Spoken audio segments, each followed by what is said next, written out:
Good evening friends, welcome to our page talks with Yogesh Maheshwari. आज बात करेंगे एक एसएमई आईपीओ के बारे में जो कि मतलब काफी चर्चाओं में भी चल रहा है। Solar 91 cleantech limited IPO. और क्या करना है इस आईपीओ में, भरना है नहीं भरना है और क्या है इसकी डिटेल्स, चलो आगे जानते हैं। सोलर 91 क्लीनटेक लिमिटेड, इस कंपनी की अगर बात की जाए तो इस कंपनी की शुरुआत 2015 में हुई थी और ये कंपनी सोलर एनर्जी सॉल्यूशन के ईपीसी प्रोजेक्ट्स में काम करती है। और इस कंपनी का अगर फोकस जाना जाए तो कंपनी कॉमर्शियल, इंडस्ट्रियल और रेजिडेंशियल प्रोजेक्ट्स के ऊपर काम करती है। और कंपनी की अगर बात की जाए तो कंपनी मेनली आईपीपी मॉडल के ऊपर काम करती है और कंपनी साथ ही साथ पीएम किसान ऊर्जा सुरक्षा एवं उत्थान महाअभियान के तहत काम करती है। मतलब हम जिसे पीएम कुसुम योजना जानते हैं उसके तहत काम करी, तो गवर्नमेंट का भी सपोर्ट फुल है इसे। और अगर कंपनी के मॉडल की बात करें तो कंपनी मेनली ईपीसी मॉडल पे काम करती है। सेकेंडली अगर बात की जाए तो आईपीपी मॉडल, जिसे हम जानते हैं इंडिपेंडेंट पावर प्रोड्यूसर मॉडल, उसके ऊपर काम करती है। और तीसरा करती है ऑपरेशनल एंड मेंटेनेंस के ऊपर।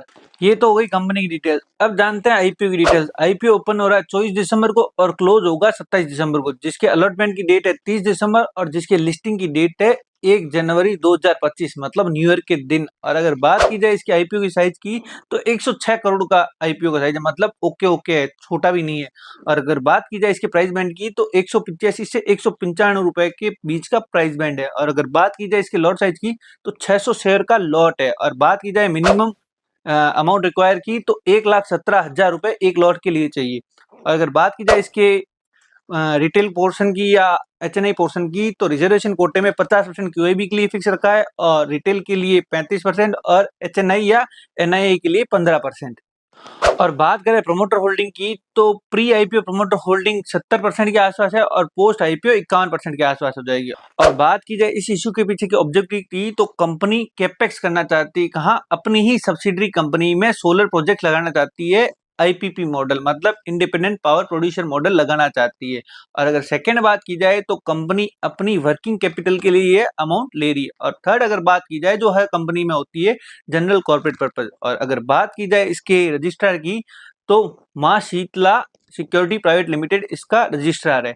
और बात इसके फाइनेंशियल्स के ऊपर करें तो 2022 में 42 करोड़ इसकी रेवेन्यू थी और 2023 में घट के 37 करोड़ के आसपास हो गया, और जो कि 2024 में बढ़ के 43 करोड़ हो गया और 2024 की 30 सितंबर तक 50 करोड़ से भी प्लस का हो गया। और अगर बात करें प्रॉफिट आफ्टर टैक्स की तो 2022 में 32 लाख का प्रॉफिट था, जो कि 2023 में घट के 20 लाख हो गया और 2023 में बढ़ के 2 करोड़ 36 लाख हो गया। और वहीं 2024 में मतलब सितंबर 2024 तक 4 करोड़ हो चुका है। मतलब अगर देखा जाए तो काफी अच्छी ग्रोथ देखने को मिल रही है। और रिजर्व एंड सरप्लस की बात करें तो 2022 में लगभग 1.25 करोड़ के आसपास का रिजर्व एंड सरप्लस था, जो कि 2023 में 2.30 करोड़ के आसपास हो गया, जो कि 2024 में बढ़ के 4.70 करोड़ और 2024 की सितंबर तक अगर बात करें तो 13.5 करोड़ के आसपास रिजर्व एंड सरप्लस है, जो कि देखने में काफी अच्छा लगता है।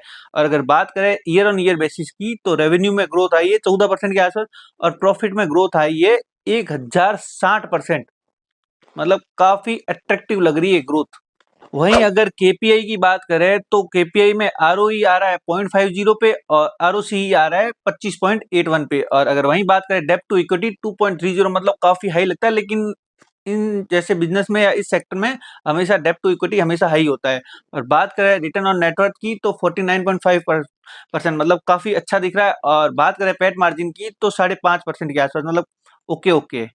और बात करें इसके पी रेशियो पे तो कंपनी ने अपनी आरएचपी में पी रेशियो मेंशन नहीं किया है। अगर कैलकुलेट करें तो 2025 की रेवेन्यू पे कैलकुलेट करें तो 50 के आसपास होता है। और वहीं अगर 2024 की कैलकुलेशन पे करें तो 170 के पी पे, जो कि काफी महंगा लगता है, लेकिन 2025 में देखें तो काफी सस्ता लगता है, 50 के पी पे आ रहा है। और वहीं अगर इसके एप्पल टू एप्पल कंपैरिजन नहीं, लेकिन एकदम एक जैसे कंपैरिजन से देखें तो ओरिएंट पावर जो कि 53 के पी पे मिल रहा है और वहीं अगर वारे रिन्यूएबल देखें तो 72 के पी पे मिल रहा है।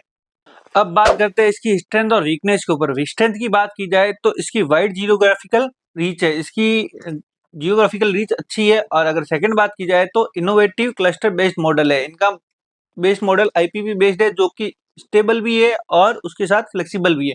अगर थर्ड बात करें तो स्ट्रॉन्ग ऑर्डर बुक, इस कंपनी की ऑर्डर बुक बड़ी शानदार है। और वहीं अगर वीकनेस की बात की जाए तो फर्स्ट जनरेशन बिजनेस है, जो कि इसके लिए काफी रिस्क है, क्योंकि इन्होंने आने वाली फ्यूचर की दिक्कतों को देखा नहीं है। तो कोई भी दिक्कत आती है तो इनके लिए वो दिक्कत सारी नहीं होगी। और अगर सेकंड बात करें तो लीज बिजनेस है इनकी प्रीमिसेस, इनकी जो भी जमीन है वो लीज बेस्ड है। अगर कभी भी लीज रिन्यू नहीं होती है तो इन चीजों में इनको दिक्कत हो सकती है। और अगर थर्ड बात की जाए तो इनकी डिपेंडेंसी एम्प्लॉयज के ऊपर है, तो वो हमेशा से एक दिक्कत बनी रहती है, बट ज्यादा दिक्कत नहीं है, नॉर्मल ही है।